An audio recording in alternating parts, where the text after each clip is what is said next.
আমাদের অনেক বড় ফ্যামিলি, মানে আমার বাপের বাড়ির কথা বলছি। আমার ভাইঝির ছেলের ভাতে চলেছি। এখান থেকে বেশ কিছুটা দূর, অনেকটা দূর নয় আমার বাড়ি থেকে। তো আমরা সবাই মিলে সেখানে গিয়ে পৌঁছে গেলাম। আয়ুষের শুভ এসেছি নাতি আয়ুষের শুভ অন্নপ্রাশনে। অনেকদিন পর এলাম। চলুন ভিতরটায় যাওয়া যাক। হ্যাঁ, যেটা বলছিলাম, এতটাই বড় ফ্যামিলি। হ্যাঁ, তখনকার যুগে হয়তো বড় ফ্যামিলি হতো, কিন্তু আমার ঠাম্মার 19টা ছেলে মেয়ে। না, এখন হয়তো সবাই বেঁচে নেই, কিন্তু ভাবুন সেই সময়ের কথা। আর আমার ছোটদাদু মানে দাদুর ভাই, তার 13টা ছেলে মেয়ে।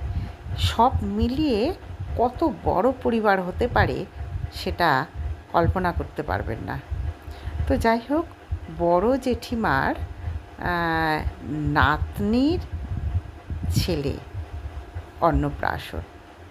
এই মাসে আমাদের প্রত্যেকটা রবিবারে নিমন্ত্রণ, এবং ফ্যামিলি নিমন্ত্রণ। তার মানে কত বড় ফ্যামিলি সেটা বুঝতে পারছেন। 3খানা পৈতে 1খানা ভাত বাড়ি, প্রত্যেকটা রবিবারই প্রায় বুক। এই যে আমার নাতি, ছোট্ট গোলুমোলু, দেখতেই পাচ্ছেন, এটি আমার দাদার মেয়ে। আমরা সবাই এখানে উপস্থিত হয়েছি, আর প্রত্যেকটা অনুষ্ঠানে উপস্থিত হওয়ার কারণ আমাদের কিন্তু দুটো। একটা হচ্ছে সবাই একত্রিত হয়ে হৈ হৈ করা, আর 2 নাম্বার হচ্ছে ভীষণভাবে সাজগোজ করা। আমাদের বাড়ির ট্র্যাডিশন বলতে পারেন, আমরা প্রচুর সাজগোজ করতে ভালোবাসি। যাই আর খুব যদি অসুবিধে না হয়, আমরা প্রত্যেকেই চেষ্টা করি প্রত্যেকের অনুষ্ঠানে পার্টিসিপেট করতে। এখানেও অনেকে এসে পৌঁছায়নি বা আসেনি। আমার বোনই আসেনি, এবং অনেক দিদিরাই আসেনি। মেজ দিদি এসেছিল, আর ছোটো বোন এসেছিল।